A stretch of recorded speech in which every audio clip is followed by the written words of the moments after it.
రాష్ట్ర ప్రభుత్వం ప్రతిష్టాత్మకంగా అమలు చేస్తున్న సంక్షేమ పథకాలను అర్హులందరికీ అందజేస్తామని ఎమ్మెల్యే డాక్టర్ మురళీ నాయక్ అన్నారు. మహబూబాబాద్ జిల్లా కేంద్రంలోని ఎమ్మెల్యే క్యాంప్ కార్యాలయంలో లబ్ధిదారులకు కళ్యాణ లక్ష్మి, షాదీ ముబారక్ చెక్కులను ఆయన పంపిణీ చేశారు. ఈ సందర్భంగా ఎమ్మెల్యే మాట్లాడుతూ రేషన్ కార్డు ఉన్న ప్రతి మహిళకు త్వరలోనే మహాలక్ష్మి పథకం ద్వారా 2500 రూపాయలను అందజేస్తామని, గ్రామాల్లో ఇందిరమ్మ కమిటీలను ఏర్పాటు చేసి ఇల్లు లేని నిరుపేదలకు ఇందిరమ్మ ఇళ్ల పథకంలో భాగంగా ఇల్లు ఇస్తామన్నారు. ఈరోజు ఈ చెక్కుల పంపిణీ కార్యక్రమం మనకు ఎలక్షన్ కోడ్ దగ్గర 2.5 మాసాలు ఉండే.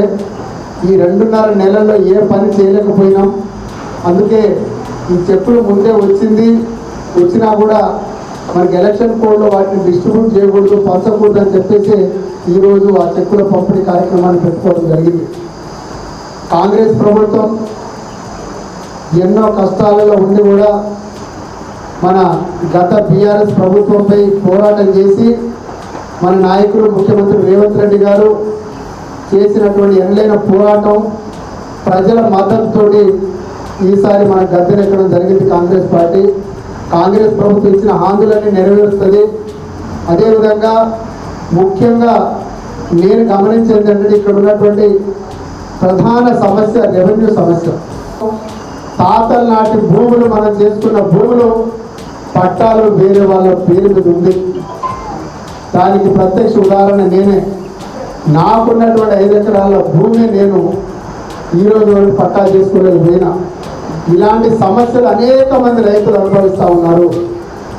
కాబట్టి మొన్న మన రెవెన్యూ మంత్రి వర్యులు పొంగులేటి శ్రీనివాసరెడ్డి గారు ఎలక్షన్ కోడ్ ముగియంగానే అధికారులను పిలిచి ధరణి పోర్టల్ కమిటీ ఏదైతే వేసిందో వాళ్ళను 10 రోజుల్లోపు గైడ్లైన్స్ ఇచ్చేసి మార్పులు చేర్పులు చేసుకుంటూ రైతులకు ఎటువంటి ఇబ్బంది కలగకుండా ఎవరైతే కాస్తులు ఉన్నారో వారి భూములకు వారికి ఇవ్వాలి అని చెప్పేసి వారు చెప్పడం నిజంగా కూడా చాలా ఆనందకరమైన విషయం.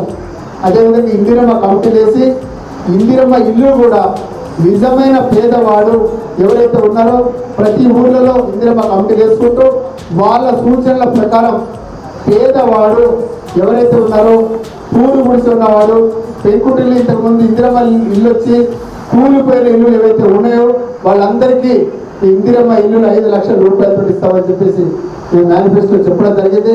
అదేవిధంగా ఆ మేనిఫెస్టోలో భాగంగా ఇప్పుడు త్వరితగతిలోనే ఇందిరమ్మ ఇల్లులు కూడా ఇస్తాం. కాంగ్రెస్ పార్టీ అనేక ఇబ్బందులకు గురి చేసింది బీఆర్ఎస్ ప్రభుత్వం.